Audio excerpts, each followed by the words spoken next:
The timeline is very short.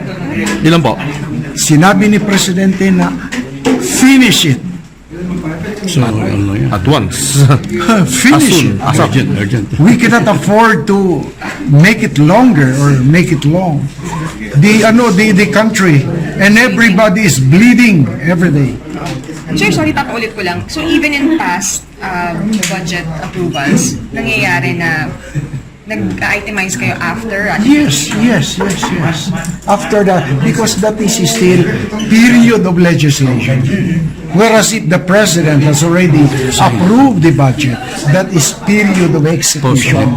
Therefore, that would already be post-enactment in accordance with the decision of the Supreme Court.